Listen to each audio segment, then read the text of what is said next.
행복이란 무엇인가? 여러분, 행복이 무엇이라고 생각합니까? 정신적 만족감을 행복이라고 합니다. 신앙 안에서도 이런 아름다운 마음들이 있다고 생각합니다. 미국의 컬럼비아 대학의 프리드만 교수는 10만 명에게 물었다고 합니다. 진정한 행복은 어디에 있다고 생각하는가?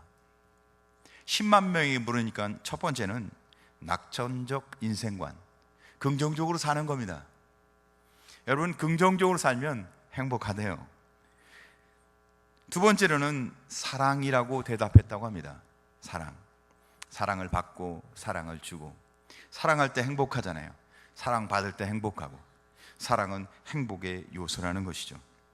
세 번째는 일하는 것입니다. 일함으로 인해서 만족을 얻는 것, 보람 있는 일 하는 것. 우리가 보람 있게 살 때 행복하다는 것입니다. 남을 해롭히고 남을 괴롭히고 상처를 주는 건 행복하지 않거든요. 그러나 남에게 사랑을 베풀고 남을 잘 도와주고 이렇게 보람 있는 일을 하면 행복하다고 합니다. 우리는 예수 믿는 사람으로서 예수 안에서 우리가 긍정적이고 또 서로 사랑하며 또 보람 있는 성도로 승리하시길 간절히 소원합니다. 축구 선수가 축구를 해야 합니다. 어저께 보니까 2대0으로 지더라고요. 축구는요, 선수가 한 20명쯤 됩니다. 그러나 경기를 막상 뛰는 사람은 11명밖에 없어요. 나머지는 다 벤치에 앉아 있어야 합니다. 그러나 후보 선수라도 계속 뛰면 괜찮아요. 주전으로 전혀 뛸 수 없으면 그 선수는 축구 경기가 지루할 겁니다. 제가 보니까 그래요. 제가 후보 선수로 앉아 있으면 다음 경기는 뛰어야 되는데, 못해도 좀 뛰어야 되는데 계속 못 뛰면요, 야, 뭐 이렇게 재미없는 경기를 하나. 그죠? 선수는 경기를 해야 재밌고 행복합니다. 성도는 믿음으로 살 때 행복합니다. 성도는 그냥 하나님이 주신 은혜로 살아갈 때, 하나님과 함께 할 때 행복합니다. 신앙생활도 마찬가지인 겁니다. 구경꾼으로 왔다가 구경꾼으로 돌아가면요, 신앙이 얼마나 지루한지 몰라요. 잠만 와요. 예배 시간이 왜 이렇게 잠이 오는지 그냥 나도 모르게 그냥 잠만 와요. 지루하니까. 그러나 이 예배 시간에 참여자가 되고 정말 하나님께 뜨겁게 예배를 드리고 그러면요, 잠이 왔다가도 정신이 번쩍 납니다. 교회 사역도 똑같아요. 교회에 와서 즐겁게 정말 내일처럼 소명과 사명을 갖고 섬기고 나누는 사람은요, 정신이 번쩍번쩍 듭니다. 그러군요, 행복합니다. 사랑하는 성도 여러분, 생동하는 교회는 살아있는 교회를 말하는 겁니다. 살아있는 성도를 말하는 겁니다. 그리스도 예수 안에 믿음과 신앙으로 살아있는 성도, 살아있는 교회는요, 날마다 행복한 사람들이 모이는 곳입니다. 사랑하는 성도 여러분, 믿음과 신앙 안에서 행복한 성도 되시길 주의 이름으로 축복합니다. 세 사람이 건축을 하고 있었습니다. 세 사람이 각자 건물을 짓고 있었어요. 근데 오늘 학자가 지나가다 첫 번째 사람에게 묻습니다.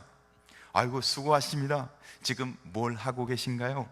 이렇게 보니까 첫 번째 사람이 네, 그냥 먹고 살기 위해서 건물을 좀 짓고 있는데 힘드네요.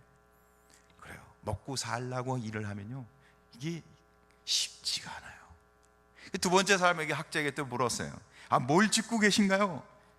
배운 게 이거밖에 없어서, 내가 할 줄 아는 게 이거밖에 없어. 건물을 짓고 있는데 쉽지 않네요. 그래요. 세 번째 사람에게 다시 묻습니다. 수고하십니다. 무엇을 하고 계신가요? 그리고 세 번째 사람에게 물으니까 세 번째 사람이 이렇게 대답합니다. 나는 하나님의 성전을 짓고 있습니다. 주의 영광을 위하여 행복합니다. 저는 너무너무 기쁩니다. 사랑하는 성도 여러분, 하나님의 영광을 위해서 소명과 사명을 갖고 일하는 사람은요, 그 일이 즐겁습니다. 그 일이 행복합니다. 그 일에 보람을 느낍니다. 사랑하는 성도 여러분, 그렇게 행복하고 보람 있는 삶을 사시길 간절히 소원합니다. 누구를 위해 살 때요? 주의 영광을 위하여 살아갈 때. 우리 삶을 살아가며 때로는 우리가 해결할 수 없는 일도 있는 것 같습니다. 오랫동안 아픔을 갖고 있으면서도 내가 노력하고 아무리 노력해도 내 능력으로 해결되지 않는 일, 우리 삶 속에 그런 일들이 있지 않나요? 그것이 때로는 육체의 질병일 수도 있습니다. 병원에서도 치료하지 못하는, 생명과 관련은 없지만 그래도 지금까지 살아오며 늘 아파요. 어떤 분은 무릎이 아프시기도 하고, 어떤 분은 고질병이 있기도 해요. 그래서 계절만 바뀌면 재채기를 하시는 분도 있고, 좀 심한 분도 있고, 그것이 심하지 않은 경우도 있지만, 또 죄의 문제도 있습니다. 누구에게 말하지 않았지만 늘 자기 안에 습관적으로 갖고 있는 죄의 문제가 있어요. 해결하지 못한 죄. 나는 잘 알고 있지만 내가 죄를 계속 반복적으로 짓고 있다는 것을, 그러나 드러나진 않았어요. 그러나 잘 문제는 해결이 되지 않는다는 거예요. 습관적으로 계속 죄를 짓고 있다는 겁니다. 그래서 괴로워요. 죄의식을 느끼니까. 또 정신적인 문제도 있습니다. 우리가 세상에 살다 보면 서로 부딪히기도 합니다. 상처받기도 하고 상처를 주기도 하고. 근데 상처를 받으면 어떻게 해요? 마음이 아파요. 상처를 받으면 아프잖아요. 그러니까 용서가 안 되는 거예요. 그러니까 이 마음속에 뭐가 있어요? 분노가 있고 증오가 있습니다. 자꾸 미워요. 세상도 싫고 그 사람은 꼴도 보기도 싫고, 내가 상처받고 있다는 얘기입니다. 근데 그것이 쉽게 해결되지 않고 계속 반복적으로 내 안에 나와요. 정신적인 문제죠. 때로는 경제적인 문제를 갖고도 있습니다. 가정의 경제가 점점 풀리지가 않아요. 어렵고 힘든데 좀 풀어줬으면 좋겠는데 경제가 회복이 안 되는 거예요. 그래서 이 일을 해보는데 이 일도 안 되고, 저 일을 해보는데 저 일도 안 되고. 그러니까 여러 가지 일들이, 육체적인 문제든 정신적인 문제든 죄의 문제든 경제적인 문제든, 이런 문제가 있으면 진짜 문제는 그 문제로 인해 우리 인생의 문제가 꼬인다는 겁니다. 우리가 자꾸 묶여요. 아무것도 하기 싫고 자신감도 없고 실패할까 봐 두려워서 불안하고 초조하고 긴장하고 용기도 나지 않고 그래요. 사랑하는 성도 여러분, 그래서 꽁꽁 묶이니까 아무것도 안 하는 거예요. 뭘 할 생각이 나질 않아요. 내가 뭘 하겠어? 사랑하는 성도 여러분, 오늘 이 예배를 통하여 신앙 안에서 신앙으로 묶여있는 것이 풀려지고 육체의 고통이 치유되고 내 마음에 있는 상처가 회복되어지는 행복한 성도로, 살아계신 하나님을 만나는 은혜로 우리가 변하고 회복되어지는 역사가 있기를 간절히 소원합니다. 오늘 성경도 본문에 보니까 루다라는 곳에 사는 애니야라는 사람이 있었습니다. 이름이 참 예뻐요. 애니야. 근데 여자가 아니고 남자라고 합니다. 애니야. 그는 중풍병으로 침상에 누운 지 8년이나 됐습니다. 첫 번째로 보니까 문제에 묶인 인생이 있다는 겁니다. 문제에 묶여있는 인생. 그는 질병이라는 문제에 묶여서 벌써 8년째 침상에 누워 있었습니다. 아무것도 하지 못하고 있어요. 질병이라는 문제에 묶여서, 이 중풍병이라는 게 원래 그렇잖아요. 근육 마비가 옵니다. 요즘은 뭐 잘 치유가 되셔서 중풍병이 있으셔도 걸어 다니시기도 하고 거동도 하시고, 좀 불편하신 분은 휠체어를 타고선 다닐 수도 있습니다. 뭐 전동 휠체어 같은 거는 너무 편리하신 것 같더라고요. 그러나 그 당시에는 이 중풍병에, 그는 아주 중증이었던 것 같습니다. 중풍병에 걸려 있었기에 그는 근육의 마비가 와서 몸을 움직일 수가 없었어요. 절망적이었습니다. 해결할 길이 없는 거예요. 그래서 그가 할 수 있는 길은 8년 동안 누워있는 것이었습니다. 다 포기하고 묶여있는 인생. 사랑하는 성도 여러분, 보통 우리 몸에 마비가 오면, 우리 몸이 할 수 있는 일이 10만 가지라고 하면, 아니 10,000가지라고 한다면, 몸에 마비가 오면 한 1,000가지 정도를 못하게 된다고 합니다. 우리 몸에 10,000가지 중에 10,000가지를 다 못하는 게 아니래요. 장애가 오거나 몸에 병이 생기면 한 1,000가지 정도는 못하고, 뒤집어 얘기하면 9,000가지는 할 수 있다는 겁니다. 그런데 보통 대부분의 사람들은 몸에 질병이 오거나 인생에 문제가 오면 1,000가지를 못하게 되는 것을 인해 절망하고 좌절하고 9,000가지도 포기한답니다. 그러니까 1,000가지로 인해서 9,000가지를 포기하게 되는 삶을 산다는 겁니다. 그러니까 1,000가지의 문제가 1,000가지를 못하게 되는 것으로 인한 그 문제로 인해 그는 그 인생 9,000가지를 할 수 있는 것까지도 포기하며 인생이 묶여버리는 거예요. 조니 애닉스라는 여자아이가 있었습니다. 조니 애닉스는 태어날 때부터, 그는 18세 때 다이빙을 하던 중, 그가 다이빙 하다가 물속에 있는 바위에 머리가 부딪혀 전신 마비가 됩니다. 꽃다운 나이 18세에 다이빙 하던 중에 그가 전신 마비가 돼서 침상에만 누워있게 됩니다. 그는 너무 고통스러웠어요. 왜? 아무것도 움직일 수가 없었습니다. 손도 못 움직이고 다리도 못 움직이고 손 하나 까딱할 수 없었습니다. 전신장애자가 됐어요. 다리장애, 팔장애, 이게 아니에요. 전신장애였습니다. 그 하나님 앞에 기도합니다. 저는 전신장애자입니다. 제가 할 수 있는 일은 아무것도 없습니다.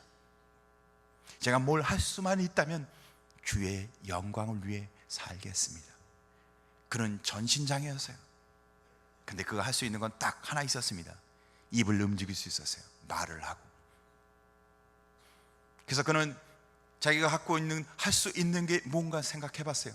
할 수 있는 게 무엇인가? 그래서 자기는 그 입으로 뭔가를 할 수 있다는 생각을 하게 됐고 붓을 갖다 입에 물기 시작했습니다. 그러고는 입에 물고선 붓으로 그림도 그리고 글씨도 쓰기 시작했는데 처음에는 힘들었어요. 우리가 온몸이 다 성한 사람도 입으로 물고 뭘 하려고 하면 쉽지 않을 텐데 그는 입만 움직이는데 그 입으로 그림을 그리기 시작합니다. 쉽지 않았어요. 입에 쥐도 나고. 그래도 포기하지 않고 했습니다. 그림을 그리고 글씨를 그리고 고통스러웠지만 시간이 점점 지나면서 이제 입에 힘이 생기고 요령도 생기고 이제 그림을 그리기 시작하고 글씨도 쓰기 시작했습니다.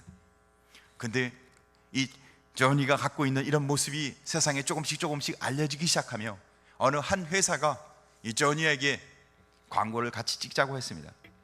자기 회사가 볼펜을 만드는데 그 회사에서 만드는 볼펜으로 입에 물고 글씨를 쓰고 그림을 그리는 광고를 만들어서 하자고 제안을 했습니다. 처음엔 거절했어요. 그때 계속 광고 들어오니까 이번에는 조건을 하나 걸었습니다. 제가 그림을 그리거나 글씨를 쓸 때 제가 쓰고 싶은 거를 쓰게 해주십시오. 그래서 허락을 해서 이 광고를 찍게 됩니다. 그래서 붓을 입에 물고 글씨를 씁니다. PTL Praise the Lord, 주님을 찬양하라. 이 광고를 찍는데 그는 자기 입으로 붓을 하나 물고 주님을 찬양하라, 주님을 찬양하라. 그가 할 수 있는 것은 입만 움직이는 전신장애자였어요. 그는 전신 움직일 수 없는, 온몸이 마비되어 있는 사람이었습니다. 우리는 온몸이 다 움직이는, 불편하신 분도 있고 힘드신 분도 있고 어려운 분도 계실 겁니다. 근데 그는 입만 움직이는, 입밖에 움직일 수 없었어요. 근데 그는 주님을 찬양하라, 주님을 찬양하라, 복음의 증거자의 삶을 살았습니다. 할 수 없다는 마음을 먹는 게 병이지, 육체의 문제나 인생의 문제나 경제의 문제나 우리가 갖고 있는 여러 가지 문제가 내가 주님 앞에 주님을 찬양하는데 전혀 방해물이 되지 않는다는 겁니다. 그는 이제 전 세계를 다니면서 복음을 증거하고 있습니다. 그러다가요, 놀랍게도 결혼도 했습니다. 일본에 가서 간증을 하는 중에 일본 남자가 이 조니를 보고 홀딱 반했어요. 그래서 휠체어를 밀고 다니며 같이 전도자로 함께 살고 있습니다. 사랑하는 성도 여러분, 아무리 힘든 일이 있어도 몸이 불편해도 우리는 주님을 찬양할 수 있습니다. 할렐루야. 오늘 성경에 나오는 애니아는 8년 동안 누워 있었습니다. 그 누워있고 아무것도 할 수 없는 그에게 무엇을 할 수 있을까요? 우리나라에도 좋은 한 아름다운 이야기가 있습니다. 한 소년이 태어났습니다. 근데 그는 태어나는 순간부터 장애가 아니라 기형아로 나옵니다. 너무 심각하니까 기형아라고 말하는 겁니다. 왜냐하면 다리가 없고 팔은 있는데 손가락이 10개가 아니고 손가락 전체가 4개밖에 되지 않아요. 보통 우리는 손가락이 다 10개입니다. 그렇죠? 근데 그는 전체 다 합쳐봐야 손가락이 4개밖에 되지 않습니다. 그의 아버지는 67년 간첩 대작전을 할 때 척추를 다쳐서 하반신 마비가 되어 병원에 입원합니다. 그래서 치료받고 있는 중에 간호사였던 그의 어머니를 만나게 됩니다. 그래서 둘은 사랑하게 되고 아이를 낳는데 그 아이가 희아였습니다. 그런데 그 간호사였던 어머니가 아이를 가진 줄 모르고 감기약을 너무 많이 먹어서 그만 기형아 아이를 낳은 겁니다. 그래서 기형아요, 다리가 없습니다. 몸통만 있고 팔이 겨우 있긴 있는데 그 팔에는 손가락 4개밖에 없습니다. 그 아이가 희아가 6살 되었을 때 그 간호사였던 어머니가 그래도 어떻게 연필이라도 좀 쥐게 하고 싶은 마음에 피아노를 가르치고 싶었습니다. 그래서 이 학원 저 학원 가르칠 수 있는 사람을 찾아다녔지만 누구도 희아를 피아노를 가르쳐주고자 하지 않았어요. 그러던 중 숲속 피아노 학원이라는 조미경 씨를 만납니다. 근데 그분이 병원에서 이 간호사를 만나는 것을 통해서 그 아이 이야기를 듣고 1대1로 강습하게 하는 거예요. 그래서 일반 다른 아이들이 학원에 와서 피아노 강습을 받고 아침 저녁으로 시간이 날 때 이제 4손가락으로 피아노를 치기 시작합니다. 정상 아이도요, 어린 아이가 피아노 치는 거는 어려워요. 이 피아노라는 악기 자체가요, 여자 악기가 아닙니다. 이 피아노라는 자체는요, 남자 악기예요. 왜? 힘있게 쳐줘야 되거든요. 맞죠? 그래서 피아노를 칠 때요, 힘이 있어야 돼요. 그래야 소리가 잘 나옵니다. 근데 6살밖에 되지 않은 기형아 같은 4손가락밖에 되는 아이가 피아노를 치니까 소리가 나오겠어요? 처음에는 소리 자체가 나오질 않는 거예요. 그렇게 3개월을 치는데 이제 학교 종이 땡땡땡을 치는 겁니다. 피아노로 3개월 만에 학교 종이 땡땡땡. 온 가족이 울었습니다.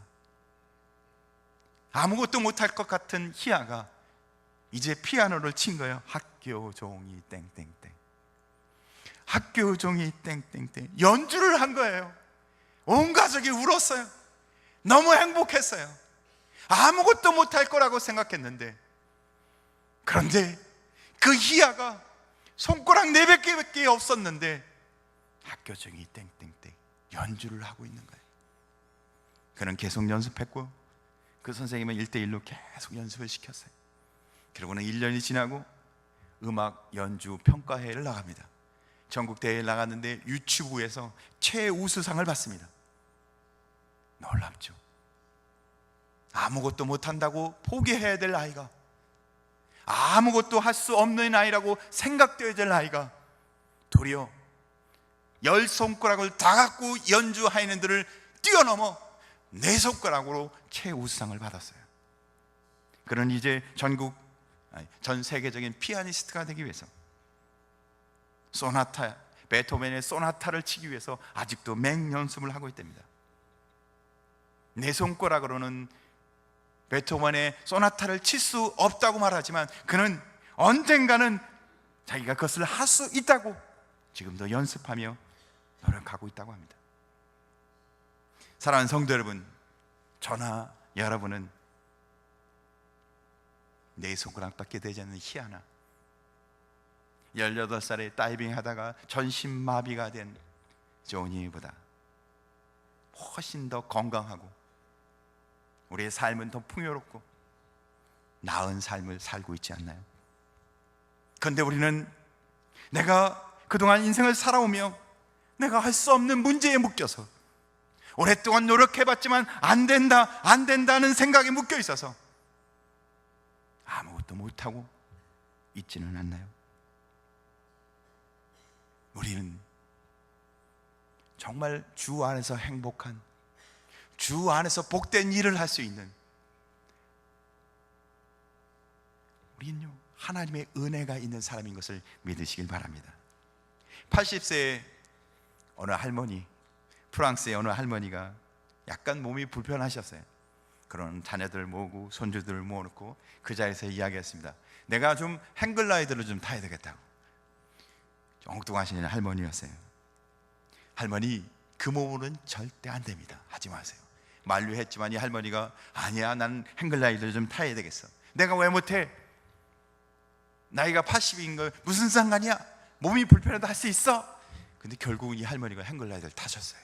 그래서요 사진이 찍혀서 프랑스 잡지에 그 모습이 나왔습니다. 나이, 몸이 불편한 것, 인생이 갖고 있는 문제 아무것도 아니라는 겁니다. 우리가 할 수 있는 일이 더 많다는 겁니다. 묶여있지 마시고 주 안에서, 그리스도 안에서 일어나 주의 영광을 돌리는 성도 되시길 간절히 소원합니다. 그러면 어떻게? 우리가 갖고 있는 육체의 문제, 인생의 문제, 경제의 문제, 자녀의 문제, 그런 모든 문제로부터 우리가 어떻게 일어나 주의 일을, 주님의 영광을 드리는 일을 할 수 있을까요? 두 번째, 오늘 성경 34절은 이렇게 이야기합니다. 애니아야, 예수 그리스도께서 너를 낫게 하신다. 할렐루야. 누가 낫게 하신다고요? 저를 따라서 했습니다. 예수 그리스도께서 너를 낫게 하신다. 예수 그리스도께서 우리의 모든 문제를 치료하시고 우리를 일으켜 주실 수 있는 유일한 분인 것을 믿으시기 바랍니다. 오늘 성경에 애니아는 8년 동안 절망 속에 살았습니다. 병상에 누워 일어나지 못했습니다. 그는 온몸이 마비되어 아무것도 하지 못하는 인생이었습니다. 그러나 오늘 그가 베드로를 만나 베드로가 그에게 명령합니다. 애니아야, 예수 그리스도께서 너를 낫게 하신다. 베드로는 애니아를 치료할 수 없었어요. 그러나 누가 치료하세요?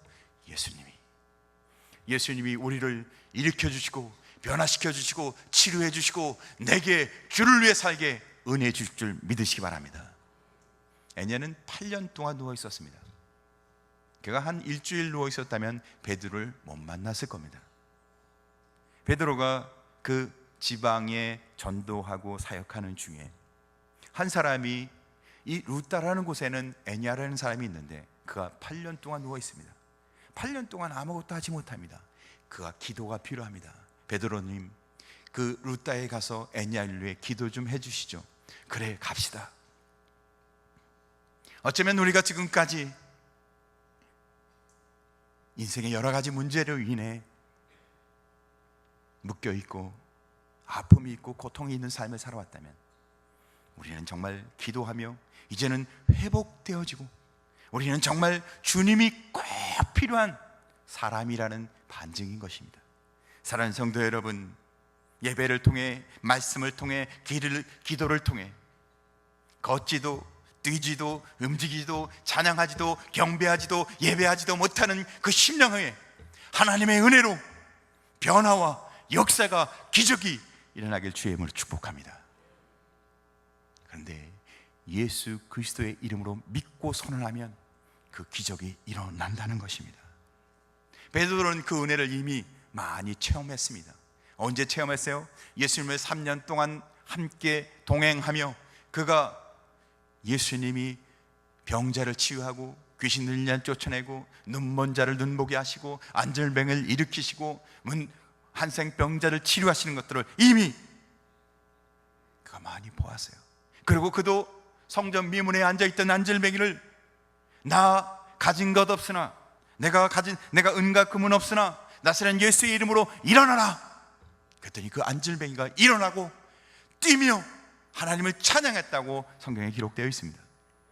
베드로는요, 자기는 능력 없지만, 자기는 아무것도 아니지만 예수의 이름으로는 사람이 변하고 사람이 치료되고 사람의 하나님께 영광 돌릴 수 있는 은혜를 보았던 것입니다. 그뿐만 아니에요. 사마리아에서 사역했던 빌립이 사람들을 치료하고 기적을 일으키는 것을 들었습니다. 그러니까 베드로는요, 눈으로 보고 체험하고 듣고 하나님의 역사가 일어나는 것을 확신하고 있었던 겁니다. 사랑하는 성도 여러분, 예수의 이름으로 우리의 삶 가운데, 우리 근곡교회 안에 놀라운 기적이, 변화의 역사가 일어나길 간절히 소원합니다. 기적은 믿는 대로 일어나는 사건입니다. 믿음이 있는 자 안에 일어나는 하나님의 은혜입니다. 믿음이 없는 자에게는 절대로 일어나지 않습니다. 그래요, 우리는 삶에 묶인 우리가 해결하지 못하는 여러 가지 문제가 있습니다. 오랫동안 풀지 못한 갈등의 문제, 내 안에 질병으로 인해 아직도 고통받고 있는 문제, 해결하지 못해 마음속에 아무에게도 말하지 못한 마음속에 깊은 문제, 가정의 문제든 사업의 문제든 건강의 문제든 죄의 문제든 증오의 문제든 경제의 문제든 그 모든 문제를 예수 안에서 회복하고 치유하시기를, 사랑하는 성도 여러분, 오늘 이 시간에 믿음으로 주님을 바라보므로, 예수 그리스도의 은혜를 바라보므로 여러분의 삶 속에 그 놀라운 변화를 체험하시길 간절히 소원합니다. 세 번째, 애니야가 치료됐습니다. 애니야가 회복됐습니다. 세 번째, 그 치료된 그를 보고 수많은 사람들이 죽게 돌아왔습니다. 그러니까 치료된 애니야를 보고 사람들이 죽게로 돌아왔다는 거예요. 그가 치료된 걸, 예수의 이름으로 치료된 걸 보고 사람들이 죽게 돌아왔다는 겁니다. 살아있는 하나님을 만난 사람들을 통해 수많은 사람들이 주님께로 돌아온다는 겁니다. 하나님은 우리에게 기적을 주시는데 목적이 있습니다. 내가 그냥 치료받은 것으로 끝나는 게 아니라, 내가 회복된 것으로 끝나는 게 아니라 나를 통해 하나님의 영광이 드러나길 원하시는 겁니다. 35절에 보니까 룻다와 사론에 사는 사람들이 다 그를 보고 죽게로 돌아가니라. 할렐루야. 애니야가 치료된 것을 보고, 애니야의 변화를 보고, 애니야가 놀랍게 일어난 그 간증을 사람들이 듣고 죽게로 돌아왔다는 것입니다. 예수님이 애니야를 치료했구나, 예수님이 절망 가운데 문제를 해결해 주셨구나, 예수님이 저들과 함께 하여 주셨구나, 예수님이 나와 함께 하시는구나, 예수님이 내 인생 가운데 동행하시는구나, 예수님이 우리와 함께 하시는 줄 믿으시기 바랍니다. 근데 한 개인을 구원한 게 아닌 거예요. 우리는 한 개인을 구원하는 거에 초점이 맞춰 있나요? 그 한 개인을 구원해서 어떻게 해요? 그 지역이 회심하게, 우리 한 사람이 변하니까 남양주가 변화됐다는 겁니다. 룻다는 가이사라, 요빠 여러 이렇게 지역을 합쳐서 그곳을 사론이라고 합니다. 사론은 더 넓은 지역을 이야기하는 겁니다. 그래서 오늘 성경에 보니까 룻다와 사론에 사는 사람들이, 특별히 이 사론은 이름이 아름답잖아요. 샤론, 이쁘지 않습니까? 제가 아는 어느 목사님 딸이 이름이 샤론인데요, 미스 코리아예요. 뭐 아시죠? 이름이 아름다워요. 그러니까 사실은 아름다운 이름을 갖고 있는 그 지역, 사람들이 아름답게 행복하게 은혜롭게 살아야 되는데 그곳에 사는 사람들이 어떻게 해요? 인생의 여러 가지 문제로 묶여있는 삶을 살고 있는 거예요. 그런데 예수 그리스도 그분이 함께 하시니까 그 이름처럼 아름다운 땅이 되었던 겁니다. 이사야 성경 35장 1절 2절에 보면 사론이 정말 아름다운 땅인 것을 이야기합니다. 근데 그 땅이 애니야가 예수 그리스도를 만나서 회복되고 치유된 사건을 통해 회개의 역사가, 회복의 역사가, 죽게 돌아오는 역사가, 정말 아름다움이 되는 역사가 일어난 겁니다. 우리 한 사람 한 사람이 예수 그리스도를 통해 인생에 묶인 것이 풀어지고 인생의 질병이 치료되고 하나님의 은혜 가운데 변화돼서 교회가 변하고 남양주가 변하고 하나님의 은혜가 임하기를 주님의 이름으로 축복합니다. 사랑하는 성도 여러분, 예수 그리스도는 능력의 이름입니다. 주님을 만나면 묶인 게 풀리며 내 인생이 바뀌면 나를 통해 수많은 사람들이 복을 받게 됩니다. 예수 안에서 인생의 고통, 질병, 아픔, 우리 인생을 자꾸 묶고 아무것도 하지 못하게 하고 내 안에 자꾸 분노만 생기고 내 안에 고통만 생기게 하는 내 인생의 모든 것이 예수 이름으로 도말되어지고 다 부서지고 그리스도 안에서 행복한, 주님께 영광을 돌리는 복된 성도 되시길 주님의 이름으로 축복합니다.